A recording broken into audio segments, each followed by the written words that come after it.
¿Qué tal amigos? Muy buenas tardes y bienvenidos a Pregoneros 4T Noticias. Les habla su amigo Pedro y hoy sábado, viernes 2 de agosto. Espero que su día esté siendo excelente y agradezco que estén con nosotros para ver el siguiente contenido. Denise Dresser, ¿qué podemos decir de la señora que rompe las cadenas y que nosotros nos la ponemos? La señora que no pudo aguantar la tremenda paliza y creo que le dolió más a ella que a toda la oposición junta porque no ha parado de estar diciendo mentiras y sobre todo en la reforma judicial y en la nueva reforma para los órganos autónomos. Realmente la señora está desesperada, necesita ver de qué manera vender su posición. ¿Por qué? Siempre y cuando sea atacando al presidente, lo va a hacer de manera gratuita. Sin embargo, recordemos un punto muy interesante. Sus propios alumnos, porque ella es maestra, no sé de qué universidad, bien lo decían. Es una persona sumamente, es como que está mal de la cabeza. Sus alumnos decían eso.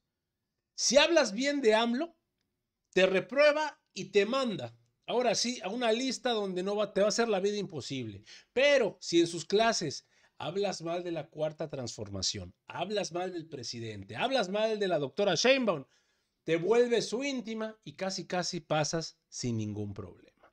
Lo que dice aquí Vanessa es callarla y quitarle el mundo de mentiras que se está acostumbrada a decir. Y no es la primera ocasión.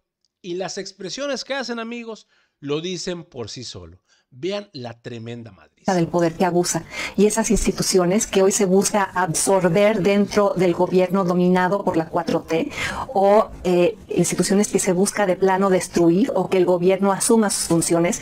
Parecería que Vanessa no ha escuchado al presidente hablar sobre estas instituciones y no ha leído los predictámenes donde se plantean las razones por las cuales se eliminan, que cuestan demasiado, que no tienen orígenes democráticos legítimos, cuando todo eso es absolutamente falso. Y tratar de matizar esto diciendo que Sheinbaum no tiene esas reformas en su lista de prioridades, pero el presidente sí, y el presidente va con todo como está planteado en los predictámenes. Brevísimo, Vanessa, sobre este punto para pasar a Venezuela. No, yo no estoy matizando absolutamente nada. Me parece que estos dictámenes de reforma constitucional va a ir adelante. Solo estoy diciendo que no está en nuestro futuro cercano, no serán de las reformas que saldrán en septiembre y que seguramente existirán estos foros de discusión para que determinemos cuáles son los aspectos técnicos de autonomía que se deberá cuidar. Me llama la atención que parece que siempre la dicotomía es autoritarismo contra democracia. Llaman autoritario a un gobierno que ganó en las urnas el poder ejecutivo, el poder legislativo y por tanto podrá actuar. Llaman autoritario a un gobierno que busca recobrar funciones estatales de modo legítimo y que además fue perfectamente claro al momento de pedir el voto.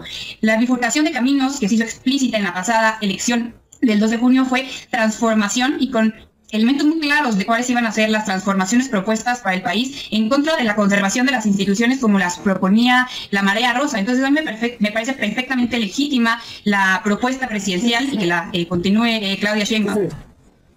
Sí, la defensa de los órganos constitucionales autónomos no es una defensa de la oposición ni de la Marea Rosa, es una defensa por parte de quienes saben para qué fueron creados, en qué momentos específicos fueron creados y qué derechos ciudadanos defienden.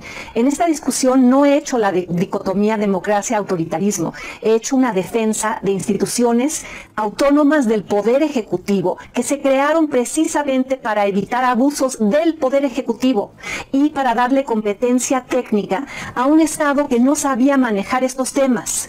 ¿Tú crees que cualquiera puede ser regulador de telecomunicaciones? ¿Cualquiera puede ser regulador del tema energético?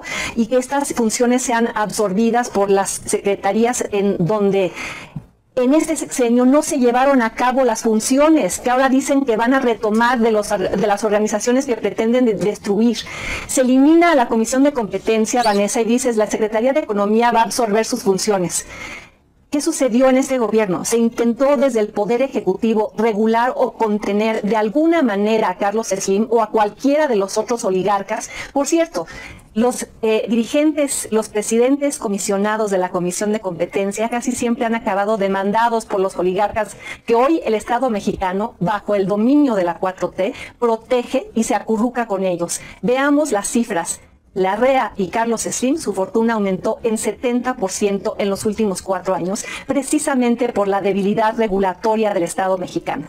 Habría que fortalecer a la Comisión de Competencia, no trasladarla a una Secretaría de Economía, donde simplemente la falta de voluntad regulatoria del presidente y de la presidenta va a quedar de manifiesto. Por eso insisto, quienes van a acabar dañados por la eliminación de estas instituciones son los consumidores y los ciudadanos. Y los grandes beneficiarios van a ser los miembros del partido oficial, los cuates del partido oficial, los cuates del capitalismo de cuates, que están celebrando los predictámenes que se han presentado.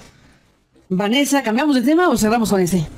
A ver, rapidísimo, no me tomo mucho tiempo. Yo creo que no es un argumento válido o muy útil decir que algo nos costó mucho trabajo, que nos sirvió en algún momento o en algún contexto histórico. Hay que demostrar que hoy funciona. Pues no lo he dicho hoy. Perdón, me parece que todos los ejemplos que has dado respecto al funcionamiento en el pasado de los órganos autónomos no nos justifican por qué hoy siguen siendo funcionales. Creo que hay que analizarlos en términos técnicos para ver si hoy nos funcionan, a quién funcionan y si será mejor con la nueva propuesta. A ver, y un elemento adicional, tú señalas para decir cuáles son todos los perdedores de esta reforma constitucional. Se piensa que la desaparición de los autónomos importa de nuevo la desaparición de la función. Eso no es cierto. Yo me pregunto, y deberíamos todos preguntarnos, si necesitamos un órgano constitucionalmente autónomo para proteger absolutamente todos los derechos que nos parecen relevantes. Necesitamos que la CONAGUA sea autónoma para funcionar, que el Infonavit sea autónomo para que se nos garantice el derecho a la vivienda. Por eso no son autónomos, Vanessa. Porque los organismos autónomos protegen derechos fundamentales, fueron creados para eso, porque los derechos fundamentales eran pisoteados por autoridades que ejercían su poder mayoritario de forma arbitraria y discrecional, en conjunción con sus aliados dentro del sistema oligárquico mexicano.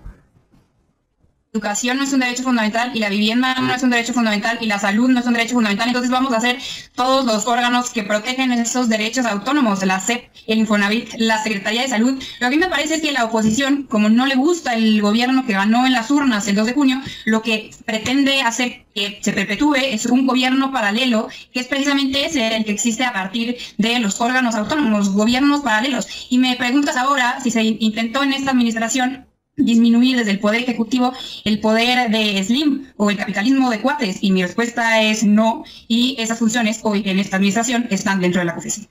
Denise, Vanessa, se nos acabó el tiempo, ya no nos da mucho tiempo para una brevísima revisión del caso Venezuela y México frente a Venezuela. Sé que vamos a un cambio de 180 grados y tenemos poco tiempo, pero es un tema también está en primer orden. Vanessa, ¿qué dices tú sobre lo que está ocurriendo con Venezuela y qué dices tú de la, llamemos, postura del gobierno de López Obrador sobre esta situación crítica?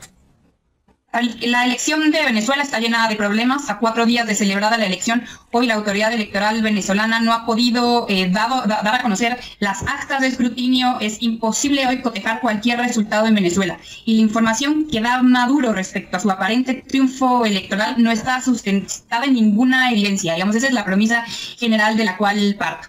En ese contexto, tanto Andrés Manuel López Obrador como Claudia Sheinbaum han manifestado básicamente 2 cosas. Primero, que rechazan el intervencionismo extranjero en Venezuela, pues en congruencia con este principio de autodeterminación de los pueblos que siempre han respetado, dicho respetar, que la solución del conflicto electoral venezolano le corresponde únicamente a los venezolanos.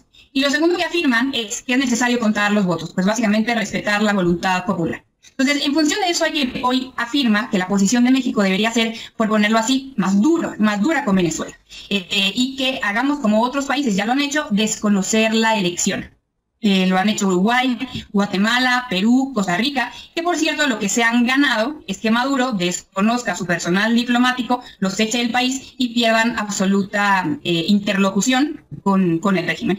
Por eso yo creo que la posición de México y de Claudia Sheinbaum y Andrés Manuel López Obrador no solo es congruente con este principio de autodeterminación de los pueblos, sino que es pragmática. Hay que recordar que fue justamente esta posición que hoy algunos consideran blanda, lo que permitió que México hospedara los diálogos venezolanos entre oposición y gobierno entre 2021 y 2023 para que estas elecciones pasadas pudieran tener lugar.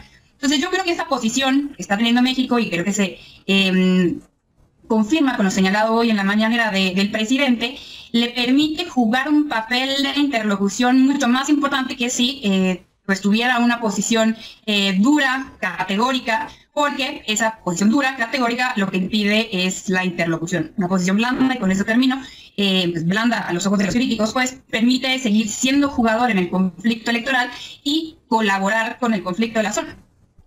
Denise Dresser, sobre este tema, para cerrar la mesa. Yo creo que la postura de México no es blanda, es ambigua y en ese sentido muy disfuncional. Yo recuerdo esa época en la que la política exterior de México era multilateral, prestigiada, influyente en América Latina y reconocida por su profesionalismo. Y eso permitió, recordemos, por ejemplo, a México participar en las negociaciones de Contadora que llevaron a los procesos de paz en América, en Centroamérica en los 80s.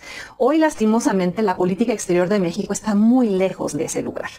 Ha sido un sexenio de pleitos innecesarios, de confrontaciones desgastantes con otros países y de creciente irrelevancia en términos de la capacidad de México para ser un actor regional de peso. Y creo que la reacción del presidente frente a Venezuela lo revela.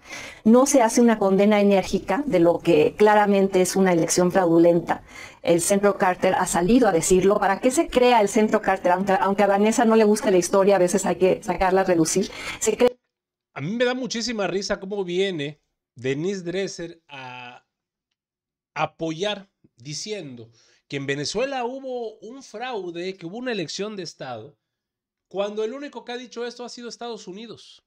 Bien lo hemos dicho, amigos, cada país sus decisiones, y si hay que tomar cartas en el asunto, se van a tomar cartas en el asunto.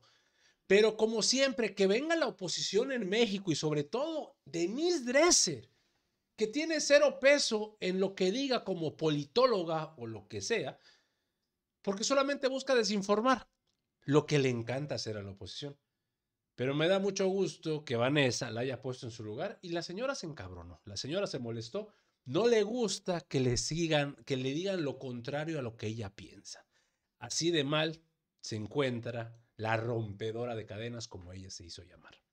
Amigos, hasta aquí la información al momento. Espero que haya sido de tu agrado. Si te gusta este contenido y te gustan estos videos, apóyanos suscribiéndote y regalándonos ese poderosísimo like. Yo soy Pedro para Pregoneros 4T Noticias y te agradezco el tiempo que me regalaste para ver este video y nos estamos viendo en una nueva transmisión. Recuerden, amigos, seguimos evolucionando junto a la 4T. Que sigas teniendo un excelente día.